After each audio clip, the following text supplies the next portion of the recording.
Well, Ketov, today's daf is daf Kuf 100. Daf 100 in Subis. For Shalom, for Los Marum, and a good morning to all. So again, what did the Mishnah say? Let's just quickly review it. Shuma Dayan Shepirsu, the Mishnah at the bottom of Tzadik Kesmei. Shuma Dayan Shepirsu Shus Hosif Shus. If Bezdin made an assessment that they made a mistake by a sixth of the manufacturer's suggested retail, Mechron Bottle, the deal is off. Deal is off. Now we'll talk in the Gemara, is that with a hachraz or not? Rav Shimon says, Mechron Kayim. No, the deal is on, because then came Makov Bezin Yafa. Otherwise, what's the power of Bezin? You're giving Bezin a certain power. You trust them if they made a mistake. So that's not exactly considered a mistake, because they have the power to do that. What's the power of Bezin if you're going to say that everything they do doesn't work? We'll see what we paskin like. Aval. Everybody agrees, even the Tanakhama, also Igeras, because if they made a public announcement, Igeras because technically means like a bill of inspection. In other words, they make an announcement, say, come and check the merchandise, come and check the land, so people would check it. Even if it was worth double, and they sold it for double its value or for half its value, the deal is a deal, because that determines, once you have a public announcement, that determines the price. Even if you think that the book value is less or more, but if there was a public announcement, people inspected it and had an opportunity to make bids on it, that's what determines the price. So that's according to Tanakhama, correct. Another Gemara says, so we discussed yesterday, a couple of days ago, about if a woman, the wife, the almana, if she sells off some of the Orshim's property in order to get Mizonos or the Ksuba, if she makes a mistake even by one dinar, and some Farshim say even by a cent, by any amount, that deal is off. Remember we said if she has a Ksuba with 400, we brought that down a few times, according to the Mishnah, and she sold 100 to one, 100 to another, 100 to a third one, and then the fourth one, she sold 101 for 100, even if she's off by $1, one dinar or whatever, deal is off. That's by an amana. That part of the deal. Or if she sold the whole deal, let's say the whole total was 200, and she took 201 worth of property, sold for 200. That deal is off. Whatever that part of the deal is off, or maybe that's the whole deal if she sold it all in one shot. So by an amana, we saw that any mistake is not tolerated. By a bezin, we see up to a sixth is tolerated. What happens if it's not an amana? And it's not a bezin, it's just a messenger doing it on behalf of the almana. What's the deal there? Is he entitled shliach command? Is he like, if he makes a mistake, is he like the judges, like a court, who's entitled to make a mistake of up to a sixth and still considered valid? Or is it like the almana, who is not allowed to make any mistake at all? The deal's off. So we have machlokas here at the top of Kuf Manal. Rabbi says, name Nachman, the shliach is the dayanan, that he's allowed a little bit of mistake up to a sixth. Rav Shmuel Bar Bisnomer, no, Rav Nachman, the Machlok is what Rav Nachman said. Rabbi says Rav Nachman, the shliach is like dayan, and they're allowed they're given a little bit of leeway. Rav Shmuel Bar Bisnomer says Rav Nachman, no, it's like an amana. What's the svaras of the Machlokas? The first opinion, Rav Nachman, shliach k'dayan, ma dayan allowed to, just like the judges are doing something, they're supposedly impartial because they're not making a deal for themselves. The almana is doing it for herself, right? She wants to gain over here. She wants to get the money. So you might say she's not being so careful. A person is Korovates alatzmo, right? A person's going to do things, not only is he a relation, but he's do things in his favor for his own benefit. So the shliach is like the judges. Madayon and Lav did the two, just like the judges are doing something not for themselves. Av shliach nami Lav did it's not for his. Lav pugemon excluding an almana to lead dush. She's doing it for herself. So she's not allowed to make any mistake at all, because she should be more careful, especially since her own interest is involved. Shmuel Bar Bisnomer of Nachman, almana, ma'almana yichida, just like an almana is a single person, and single person is given no leeway. Av shliach also yachid is also an individual person, and he's not consulting with other people, and we don't trust him, and he's not allowed to make any mistake. A bezin is at least three people. It's usually two plus at least a third for shouldn't have a bezin chuckle. So there's several people involved. They consult with one another, and they're more trusting. Even if one person cheated, the other ones wouldn't. Like the opinion of Rav Shmuel Bar Bisnomer of Nachman, that's like an amana, meaning that he can't make any mistake at all. We don't allow a mistake because he's an individual, and a bezdin is a multitude. So wait a minute. You just say that a shliach is not allowed to make any mistake. Again, what are we talking about? A man dies, left an amana, left yorshim, and the yorshim are yisomim ktanim, and we have to act on their behalf. So a shliach went and did it on the behalf of the almana, sold off some property. maybe on behalf of the Yisomim, not allowed any mistake at all. What do you mean he's not allowed a mistake at all? Didn't we learn the case of Truma? He is allowed a mistake. On houses that we learned this a couple of times the last few days. Homeless will say, take Truma from me. You tell a shliach, go to my produce, go to my fields and take Truma from me. He should do what the Balabayas is like. If he's a generous person, you give a 40th. If it's cheap, you give a 60th. If it's average, you give a 50th. Let's say he doesn't know, he's not familiar with if the Balabayas, the owner, is generous or not. Term Benes, he does the average, do one echad mechamishim. So if he did 1/60th or 1/40th, or the way Rashi learns the other way around, Pichasar is really 1/40th, which is more money. But either way, whether he gave a little bit less, a little bit more, Trumas or Truma, he's allowed that leeway between 1/40 and 1/50. So you see, if he makes a mistake here by the case of Truma, you allow him to. If he didn't know what the Baal Bais was, and he made a mistake, he gave a little bit too much, a little bit too little. It's still valid, even though we just said before, in our case, we said Shlich is not allowed to make any mistake at all. So like Gemara says, there's a difference in the cases. Some people give what we call niggardly, cheaply. People are stingy, and some people give generously. The Shlich can say, I assessed you, I estimated that you are this kind of a person. I thought you're cheap. I thought you're generous. In other words, he didn't really make a mistake. He said, there's no fixed amount over here. I gave what I estimated you to be. I thought you're a generous person, so I gave a 40th. But here he made a mistake in the real value of the property. All right. Could say, the people, either the Yorshim who eventually grow up, or the Almana, whoever he's acting on behalf of, whoever he's acting, or the Bezdin could tell him he shouldn't have made any mistake. In the case of Truma, there is a leeway here, and he's entitled. And since he was asked to give the Truma, and they didn't tell him how much, he could say, "Look, there's a range. I went within the range. Remember, if he went outside the range, if he gave 139th or 161st, that's no good. But if he's within the range, I'm entitled to make it because I thought that's a valid estimate. I didn't know any better. You didn't tell me how much to give. That was a valid, it didn't really make a mistake, but over here he made a mistake. Like the Chum in our Mishnah, that a Bezdin is allowed to make a mistake only up to a 6th. But if it's a 6th or more, again, not to be confused with the regular cases of nischar, of business between two individuals. Here we're talking about a Bezdin that made a mistake in the assessment. They're only entitled up to a 6th, but if it's a 6th or more, it's batal. Not like the words of Rav Shimon who says "Im came out as Yafa." Says the Gemara, Rav Nachman said this, that Allah is like the Chum, and we don't take that concept of Makoch Bezin Yafa. Otherwise, what's the power of Bezin? We have to give Bezin more authority. Rav Nachman doesn't agree with that. The less of Rav Nachman Makoch Bezin doesn't hold that svar of, well, Bezin should be allowed the leeway. Rav Nachman or Shmuel, the first of the wide lines. Yisomim shabo lachad mersevim. Let's say Yisomim. Yeah, let's say three children, young orphans, were just orphaned. Their father died, and he left some real estate. Now, how do you divide it up? So Bezdin sets up an apotropos, a guardian on behalf of each one. On each one, you have to divide it up, right? You don't want to, again, we assume they don't want to be partners for life. Not a good idea to be partners in general, and certainly not with mishpacha. So Bezdin says, look, we act on behalf of each one. Each one has their own guardian, number 1, number 2, number 3.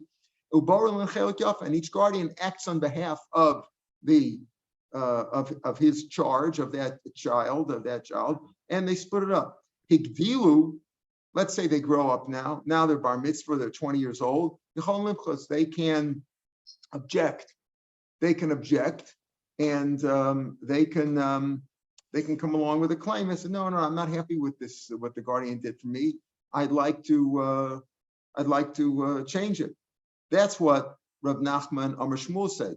Rav Nachman himself, though, said, no, they can't object.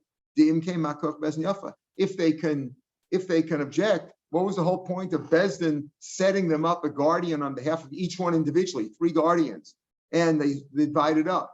The Tanakama said, well, if they grow up, they can object. Nachman says, no, you can't object. Otherwise, what's the power of Bezdin? So here, if Nachman says, Imke Machbach Bezdin, you have to give Bezdin has the authority to do it, you let him do it. So why in our Mishnah, he doesn't hold of Imke Machbach Bezdin, he doesn't hold like Shimon Leo, and there he holds of Imke Machbach Bezdin. Yes, it's Lokasha, the cases are different. How to toe, how to low toe. And our Mishnah is speaking about where they made a mistake. They made a mistake. The Beis Din made a mistake in the assessment of the property, and they made a mistake. I'm sorry, we only allow you a mistake up until a sixth. If it's more than a sixth or more, we don't allow you. But over there was no mistake. The guardians divided it up fairly, except later on, they objected.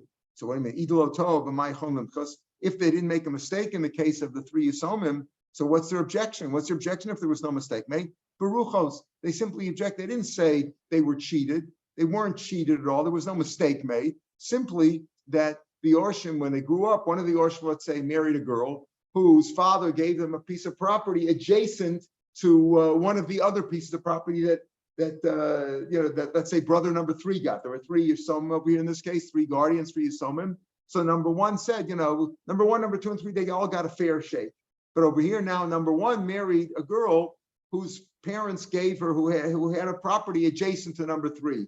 So he says, listen, I prefer number three, not number one. Not that there was a mistake made. When there was a mistake made, Rav Nachman says he doesn't hold the Koch Yafa. But over here in this case, Rav Nachman Day says, no, they can't object. Too bad. So you bought a property, you got a property on the side of number three. That's not a valid objection. But Beis Din, their Beis Din's power was valid because they didn't make a mistake.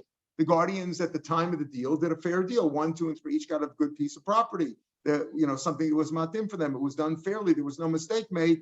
Except the shiloh over here is now, can they go back and change? I'd like to get number three's property and give him number one. That's what the machlokas here is about.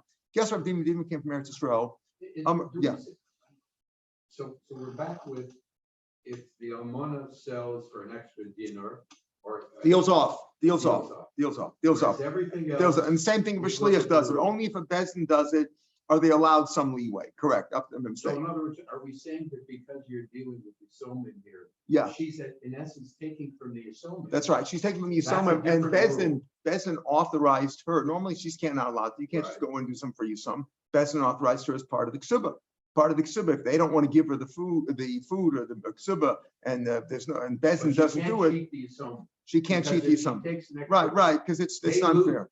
That's right. Beis Din is not considered cheating if they make a little bit of a mistake, because it's considered to be done fairly, even if they made a little bit of a mistake. But a almana or her shliach can. Yes, of course. In general, including Yisomim, including Yisomim. Yeah, general and Yisomim. And whenever Beis Din makes a mistake, how much of a mistake can they make? And we're going to talk about it on the base. Is that with a public announcement or not? But we say up until 6, they can make a mistake. Now, if there was a public announcement, then it's not considered any mistake at all. Then there's no mistake. There was a public announcement. It was like a fair auction. Nobody can come and claim there was a public announcment. Why didn't you come and say if you can? The words, the same yes. Then it's fairly. fair. It's all done fairly.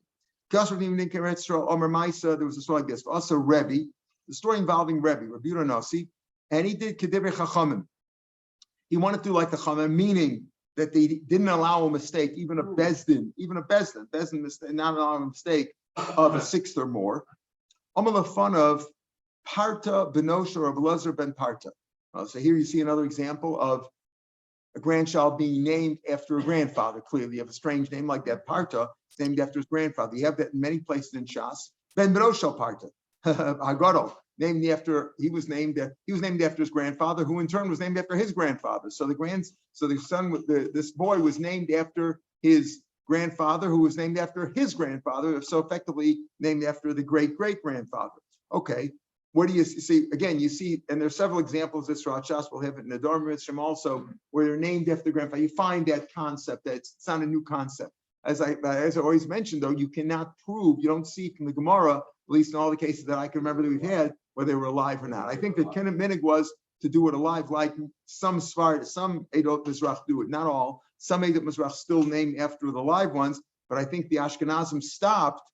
They say because of Ayin Hara and this and that, but I think the real reason it stopped is because of the fights that break out in families over doing the name, which is the cause why one great Rosh Yeshiva on his deathbed forbade his children to name his kids after him in order to avoid fights, because he had seen the fights that break out in families over things. We had a case here in the neighborhood where a fight broke out at the bris. There was a family parson. A fight between the two grandfathers broke out, who was going to get the name or who was going to get the first There were a name. lot. And they were both there at the bris, and it was right here in the neighborhood. And the rabbi, there was a rabbi officiating. He proceeded with the bris, obviously, after the bris for Yom HaShmini, and they delayed the naming till later on. The naming, by the way, our minig is we named the boy, at the bris, but that's lav dafka. They could, in times when, in Europe where the authorities demanded an immediate name, they would name it, at birth or whatever it was. Just like the girl, sometimes you have a baby girl, you can name it right away, a week. Some people wait 3 months. They're fighting about it, whatever it is. There's no law in the Torah. You have to give a name at the bris. Our minig is to do it that way, but he delayed it. Just like when you go to court and there's a fight between the two litigants, what happens? The judge says, "I'll reserve judgment and I'll issue the court later on," because he doesn't want one of the litigants to pull out a gun and shoot him if it's against him. So here you say, I think that's the reason for it. Also, some say in horror, whatever. There are fights anyway. Yeah, not over grandparents, yeah. right? Who's going to get the My first great name? uncle, Who's my- going to get the Right. first name? And who's going to get Right. this? But yeah. Anyway, that's the story. So here you see. So what happened? Rebbe wanted to go like the Chacham. Rebbe Paskin like the Chacham. Here, according to this first sheet, the version is Rebbe Paskin like the Chachamim. That the Bezin made a mistake, goes back. Almost from a parta, Benoshel, Rebbe and parta, Ben Benoshel parta, Gadol, and came out Bezin Yafa. He went like Shmuel says that if that's the case, you're going to like the Chacham. So what power does the Bezin have if you're going to tell them that if they make a mistake, the deal's off? The Hichsir Rebbe Esamaisa. So he reversed his ruling based on this. He reversed it because he heard Rav Shmuel says that was the story. Rav Dimi that's what Rav Dimi told the story. And as Rav Dimi came, he said, "Listen, that was a story like this. Rebbe Paskin like the Chachamim, and this Rav Parta said, what do you mean? So he reversed his decision. That's how Rav Dimi learned the story. Rav Safra told the story differently. Maski Hachi. Maisa Ubikish Rebbe Laskin. He didn't paskin. He didn't rule like the Chachamim, but he was about to rule like the Chachamim.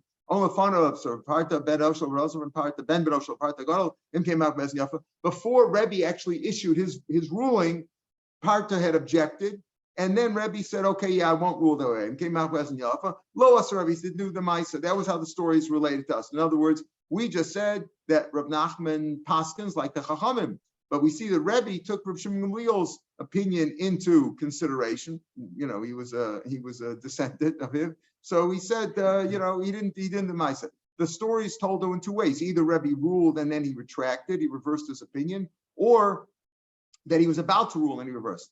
Maybe this is the machlokes between the story, the way Rav Dimi told the story, and the way Rav Safra told the story. Maybe there's a machlokes here between Rav Dimi and Rav Safra.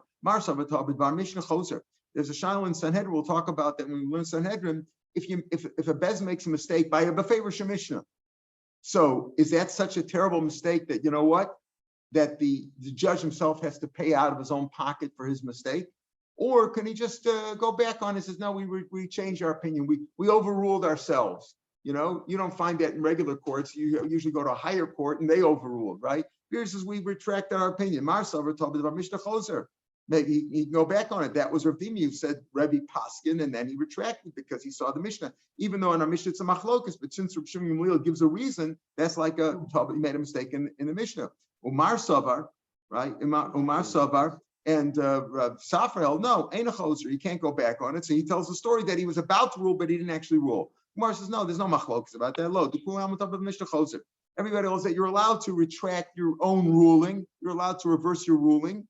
But over here, the question: what happened? What was the story? Had Rabbi actually ruled and then he retracted, or he was about to rule and he changed his mind? Rabbi Yosef. Yosef is being a listen now. So we've talked here about an almana or a bezdin who sells the assets of the yisomim in order to pay off the ksuba, in order to pay off the mazonos, in order for whatever the reason, pay off a balchov. The father left some, big mortgages. He owed money, and you can collect from anything of the yisomim. Even if there's even you don't collect from the chosim mishubarmos or metalton, but yisomim, as opposed to the wife only has a lien on landed property, on real estate. But the yisomim get all the assets, right? Cash, valuables, IOUs, whatever they have, they get everything. You can collect from that if you have valid proof. So let's say the bezin goes to collect it. What happens there? So listen to this. Let's say she sold. An almana sold some property to Yisomim in order to collect her mazonos or her ksuba. Now, who is Achrayas? Amlasa Dezvina, Achrayas Ayasmi. Let's say now after she sold the property to somebody, the guy says, what do you mean? It turns out it was stolen. Or there was a prior lien. She sold it. Who did they go after? The Almana? She was only selling the assumptions because they didn't sell it, right? She was doing it, but she had to remember the Achrayas, the obligation is on the assumption. You go after the assumption. They are the owners of you, right? Let's say Bezin went in and sold some property of these, the same idea.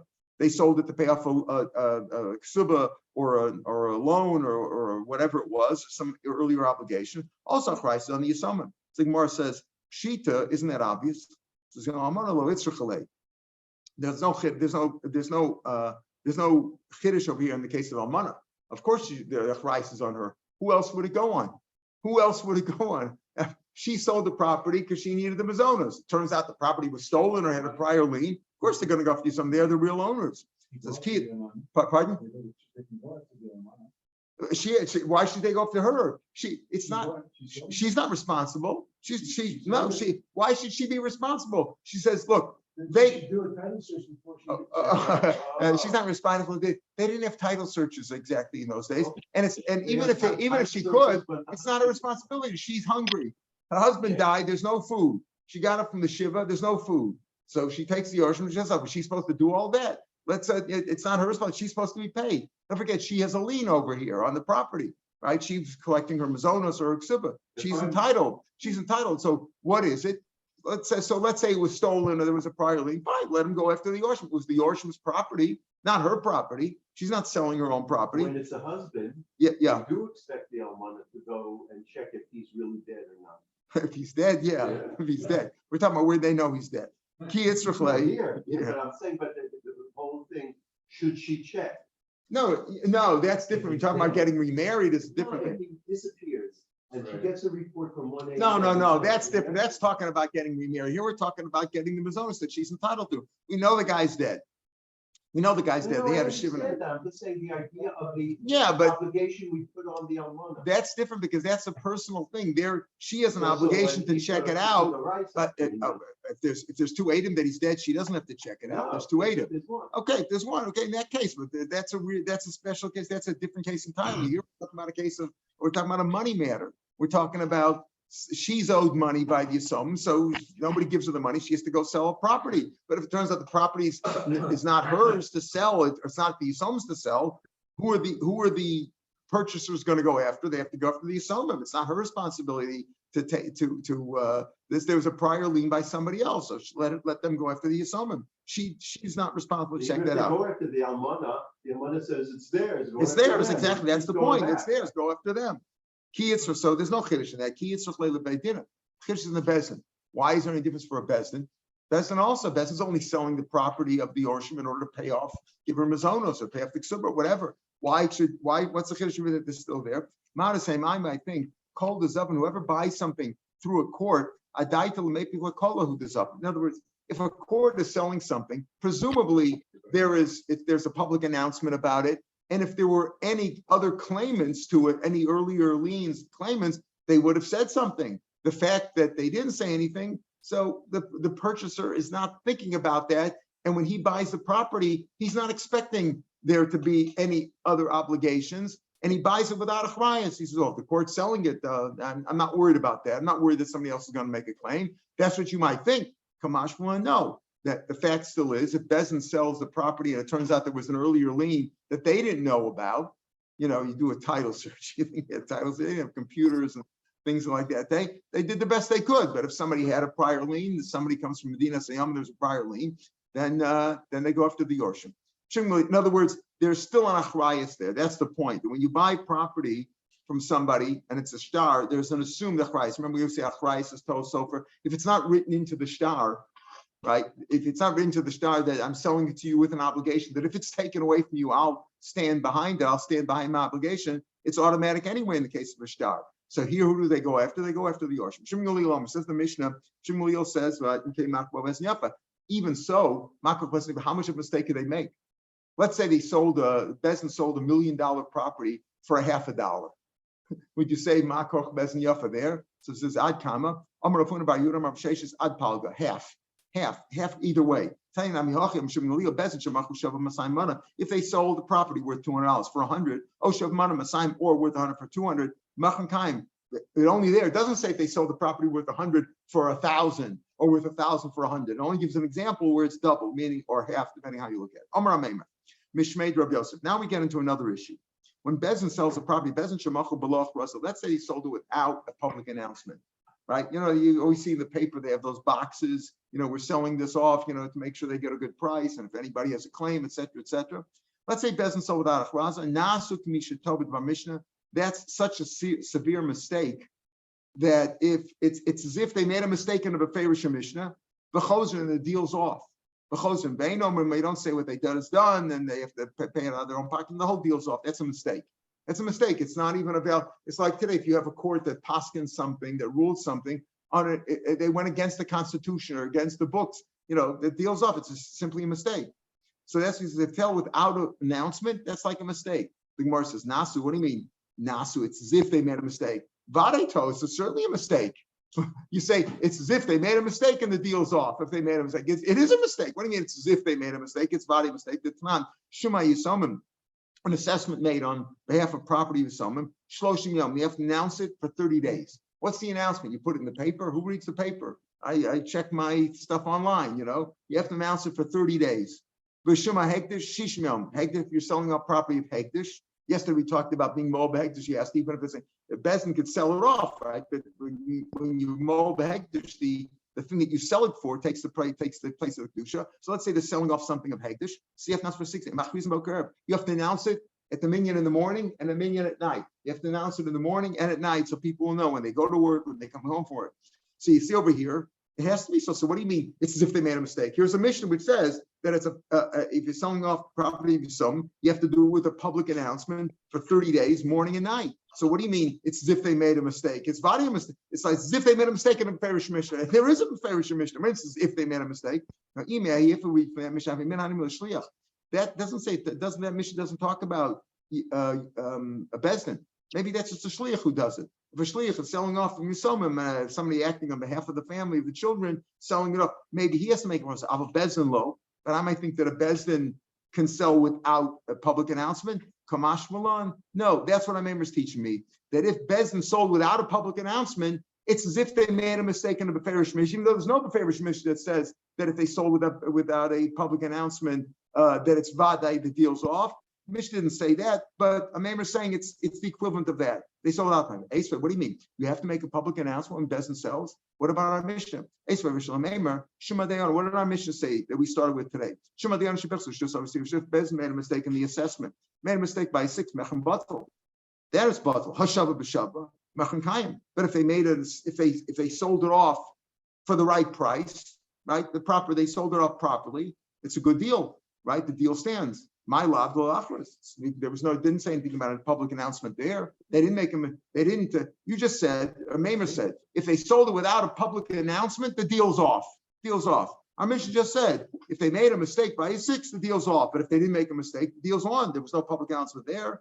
The Gemara says, oh, but achros, maybe there was a public announcement in that Mishnah. The Gemara says, no, it can't be. Hamida Seifa, but achros have a reish v'lachos. The Seifa says, what did our Mishnah say? The ratio is machlokas Tanakam and Shemuel. Then it said, if they made a public announcement by issuing a bill of inspection, tell people come and check it, they made a public announcement, then even the Tanakama says that even if they made a big mistake by 50%, it's okay. So Hamida Sefer Achros have a Reishbul Achros. Yoni Sefer Masu Geras because basically that's our Mishnah. If they made a bill of inspection, I feel Machashav Mana Masayim or Shav Masayim Mana, if they made a mistake by 50% or 100%, how you're looking at it, Machan Kayim. So the Sefer speaking about with his achraza, mashma that the ratio, there's no achraza. So how can a maimer come along and say that if Bezin made a sale without a public announcement, the deal is off? The deal is off. When our Mishnah just said that the deal is on, unless they made a big mistake, but you don't have to make a mistake. The truth is, you're right. Our Mishnah speaking about there was no public announcement. Below kasha, why is it not a kasha on a maimer? It depends on the circumstances. Several ways to learn. We're going to see now, there are certain items that you don't make a public announcement about. We'll see why. There are certain places where they didn't make big announcements. And there are certain times when they don't make certain announcements. We're going to see all three, meaning, yes, in general, Bezin should make a public announcement. But there are certain things you don't make a public announcement, like on our mission. What are the Beiluhain? What are things that you don't make in a public announcement? Havadim, slaves, metaltal and movables, and shtaros. You don't make a public. Why not? Why don't you don't make a public announcement? Avadim, usually it's land, right? But movables, slaves, and shtaros, you don't make a public. Avadim, time am I? Why not? As soon as the slaves hear that there's a public announcement, Dred Scott is for sale. For those who know their American history, Dred Scott, I'm from Missouri, Dred Scott is for sale, they'll run away. As soon as they hear they're being sold, they're selling them down the river, they'll run. If you tell people, okay, we're having a public auction over here, all kinds of stuff, there's documents, IOUs, jewelry, stuff like that. Everybody comes to inspect it, and then what do you have? Few people take them and put them in their pockets. So you don't want to make public announcement of that. That's Iboy same, or I'll tell you, it's also possible. Our mission speaking about at a time when you didn't make a public. What do you mean by a time? The circumstances. You don't mean a time of day or a time of the month. It means for this. Let's say, let's take the last one. They have to make a burial, right? They have to pay for the tachrichim and for the chaver kedisha. They didn't have to be Bituach Leumi pay in those days and all that. You had to get a burial spot. So there's no time. You can't start making public announcements for 30 days. You got to bury the guy right now. Or mazonos, you got to eat. Or karga is the poll tax, the head tax. They used to have a tax on each person, right? You got to pay the government, otherwise they're going to give you trouble. Those things you could sell without achraza because you can't wait. So you can't make a public announcement involves 30 days, morning, evening, 60 days, morning. You can't wait for those kind of things. So again, there are certain items are sold without a public announcement. As we said, movables. Certain times you can't wait for a public announcement. There are places where they don't make a fuss. It depends on the circumstance. It's not a hard and fast rule that Bezin must always make a public announcement. In Nardor, in their city, they never made a bill of inspection, meaning a public announcement. Some of the rabbis thought bishum, biki bishum. In Nardor, they're all bikiyim. Everybody knows. They know how to make an assessment. They know how to make give evaluation, and that's why they didn't do it. I heard from Nachman himself, who was from Nardor, because if people buy things at auction, right? They buy things at auction because. Why are they buying things at auction? Because the person who's selling needs the money, he's in distress, and they make a public announcement. And people who go to that are considered not nice people. You're taking advantage of these people who are in distress. So they didn't make announcements there. They didn't make public announcements because then nobody would show up because they didn't want to be called, taking advantage of the people in distress. He says, listen, movable of Isomim, you sell them right away. Why? Because movables have a tendency to depreciate, to disappear, to devaluate. Right? They shouldn't spoil or whatever. Movables tend to disappear and get ruined or whatever. So in those cases, we say that you could sell it right away, and presumably, as we said, even without a public announcement, right? Even without a public announcement. So he says, you sell them right away. Well, no, you wait till the market day. Wait till the market, because in the marketplace, you have to give them a fair price. It depends. Is the market day about to come? If you can wait a few days for the market, wait for the market. If it's a long way off, then sell it right away. Rav Kana V'Yadei, story here, two stories. Rav Kana V'Yadei, Shechot Rav Meir Shapiro. When Rav Meir, he's called Rav Meir Bar Chilkoi, but apparently it was when he was a Yassim, probably when he was a child, or maybe he was already called a Rav at a young age. I don't know the story, but he had some beer of Rav Kana had in his hands the beer of this Yassim. Shayad regular, he kept it until the regal. Amar Afagav the Nupbates says even though there's a chance that it'll start to go bad, because the food in those days didn't have preservatives, whether it's drink or solids. And he was afraid it might start to go bad, but but it's going to bring a quick sale. Like Rashi says, I'll get cash for it. Around Yontif time, when they're selling the lulavim and the ravis and the sukkahs and all the stuff and the beer and all that stuff, it'll get a good price. It'll get cash right away. You won't even have to give it on credit. You'll get cash. Everybody would prefer cash than credit in those days. So even today, you'll get a quick sale. So he says, you know what? Even though, this is how we took care of the Yisomim's property. He had their beer. He waited for the regal because he knows he would get a good price and get cash, immediate cash. Ravina store, similar story. Ravina he had some wine of Ravina Zuti, the young Ravina Yosem as he was Yosem. He had his wine. Now wine could also go back. Barachse, it was his nephew, his sister's boy. He also had his own wine. Ravina, as Ravina had in his hands, Chamr, the Ravina Zutiyas, here another example where his nephew was called also Ravina, right? The name was in the family, you name his nephew had the same name as him. They probably named after the same grandfather, whatever. Anyway, so he had his own wine. Now he was going to take his own wine on a ship to a faraway place called Sichra to sell it there to get a good market price. Also, when came from Rashi, said, listen, can I take the Yisomim's wine with me too? Can I take a chance? Because maybe I'll get a good price. On the other hand, the ship may sink. I'm taking a little bit of a chance over here. What should I do? Amalei, Zil, you can take it. He's no better than yours. In other words, you don't have to treat his wine any better than your own. If you're willing to take a little bit of a chance sending your wine overseas to get a good price, you can do what the kids do. But the Mefarshim, the Ran, and other Mefarshim say over here, that's only by something that might go bad, like wine or beer or something that's going to go bad. But otherwise, you should treat other people's property better than your own. The fact that you're willing to take a chance with your own doesn't mean you should take a chance with somebody else's. Your own, you could take a chance with. You're the balabayit, but somebody else's property, whether it's somewhere else, you should treat it more carefully than your own. This was different because it might go bad, so you had to make a decision. But otherwise, you should be careful with other people's property more than your own. Says the Mishnah. In all these three cases, the marriage is either ending or should be ended or never took place. What is a menace? We know menace is a story with a young girl who was married, not midivrei Torah. Her father didn't marry her off. It wasn't the first marriage her father married her off. Either the father's dead or he married her off once.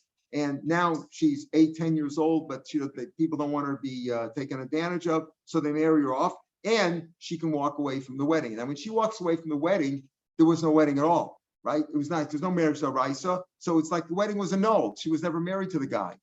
And it's not like she's a divorcee that can't marry a Kohen. A menace could marry a Kohen now. Okay. So a menace or a shnia. What's a shnia? All the isurim that are not usher in the Torah, all the incestuous marriages which are not considered usher in the Torah, but they're usher in Rabbanim. For example, marrying your own grandmother. The Torah doesn't prohibit you marry your own grandmother, living with your own grandmother. Of course, as disgusting as it is, it's only in Rabbanim. So the rabbis want to discourage you from that. Or an islandist. Let's say he married a woman who turned out not to have any female characteristics, but he didn't know. Married her when she was 8. He didn't know, and she never developed. So in that case, it's a mekachtos. So in all these cases, ein lehem ksuba, they're not entitled to a ksuba, below peiros, and they're not entitled to peiros. Different ways to learn what peiros means over here. Some Rashi's first shot is that because she doesn't have a ksuba, redeeming her if she's taken into captivity is his obligation as part of the ksuba in return for him eating her peiros of the semulug. So when he says lo peiros, it means he doesn't have to redeem her. He doesn't have to redeem her in this case. In the case of Mamenes, she's not married to him anymore. In the case of a shnia, it's because there's no ksuba, because the rabbis discourage that kind of a marriage. We'll see. V'lo mazonos, and even mazonos over here, obviously when they're married, he has to give them mamenos. He has to, while they're married, he can't be speaking while they're married. Let's say he went overseas and she borrowed money and then she walked away from him. He doesn't have to give mazonos because there's no ksuba over here. V'lo blos, and he doesn't have to give her back worn out garments. All this stuff he's not responsible because basically all these things are t'nai ksuba, and he doesn't have to give her any of those things because she's walked away from the marriage, or it's a marriage that the rabbis frowned on, like a shnia, or it's a mekachtos in the case of manos. But let's say he married an islandess knowing she's an islandess. He has other wives from which he'll bear children. But here you did a great mitzvah. She's a 20-year-old girl without any simonim. She's not going to be able to get married, not going to have children. And he married her anyway, just to have another wife. Then, of course, it's not a mistake, and she's not ksiva. Amar Kohen Gadol. Let's say marriages which are forbidden by the Torah. Amar can't marry Kohen Gadol. Gusha chalutza to Kohen Hedyot. Mamzer some seal Yisrael. Mamzer Basra instead of Mamzer. Yeshlam ksiva. They're entitled to ksiva. Why should they be entitled to ksiva? It's also also to marry them. So the Gemara will explain why. Because in these cases, she ruins her own children, right? The children are going to get ruined. They're going to be mamzerim. They're going to be chalalim. Therefore, she wouldn't want to marry. She wouldn't want to marry him. The assumption is that he was pushing her to get married. Who is the one who is encouraging this marriage? Is it the case? Is it the first case? In the case of a medicine Shnia and annals, we assume they are encouraged. The women are encouraging it. They're encouraging it because their children aren't ruined by anything over here. The children aren't mamzerim or anything like that. And therefore, since they're encouraging it in the case of medicine Shnia, and they were split in the case of Shnia, they're encouraging it. So we cancel them, and they say they don't have any ksuba. In the case of annals, it's mekach tos. But in the cases where we assume he's pushing her to get married. So because of that, even though it's a marriage which is forbidden by the Torah, the rabbis gave him a knas and say you must pay the ksuba. Rav Tani Ktani Yotze Beget Ein L'Ksuba Koshkem Amenes. Rav learns that not only a Ktana who goes out with a get is not entitled to ksuba, but Ein L'Ksuba Koshkem Amenes. He says, listen, a Ktana who was divorced, she has no ksuba. Even though there's certainly a marriage to Rabban over there, she didn't do anything. She didn't walk away. He divorces her. Still has to give her. He doesn't have to give her ksuba, says Rav. Certainly, a mamenes doesn't ksuba because she walked away from the marriage. She walked away from the marriage. Why should he give her ksuba? Shmuel says no. Mamenes ain't ksuba because she walked away. But Yotze get yesh ksuba. He was the one who sent her away. If he divorced her, he sent her away. Why shouldn't he give her a ksuba? Ksuba's rabbanan, so is the marriage rabbanan. Shmuel to me. Shmuel goes according to his own story. Shmuel, three things. Mamenes ain't ksuba. The menace doesn't get a ksuba because she walked away. Yotze get yesh ksuba. The menace lo pas manachim. A menace, she's not forbidden from marrying his brothers. As I said before, menace is considered there was no marriage; it was a no, so that she can marry his brothers. Normally, if a man divorces his wife, right, she can marry his brothers, his family, forever because she was considered married to him, right? She was married to him. But a menace, she was never married to this guy, so she's not possible marrying her brothers. Below pas manakuna. And also, she's not possible marrying Cohen because she was never married because she didn't get a get. Yotze beget, but if she lives with a get, possible manachim can't marry his brothers. Sulam and she can't marry Cohen. She's giget, she's divorced. And it's a third thing. The concept that you have to wait 3 months because of avchana of zera, right? That's an issur drabanan. Only by she said to get. If she got miyun, she doesn't have to walk away. First of all, also as we learned before, usually if she walked away before the age of 12, she wouldn't be pregnant anyway. But the real reason, the main reason, that's a logical reason. But the real reason is because the rabbis didn't forbid it in a case like that. They only said the rule of 3 months only applies to somebody who walked away because either got a get or there was a debt. The man is saying to never consider married to him. What's the chiddush? Knows my kamash one. We'll see this in tomorrow's daf. Tomorrow's daf will be on the podcast. And on Sunday, Shana Rav Meir Shapiro will start again at 5:35, and we'll pick it up from the Mishnah from the new parak. Not on tomorrow's daf. Part of tomorrow's daf we'll learn on Sunday from the new parak in Mitzvah Shem. A good Maya to everybody. Good morning. Shabbos and good Maya.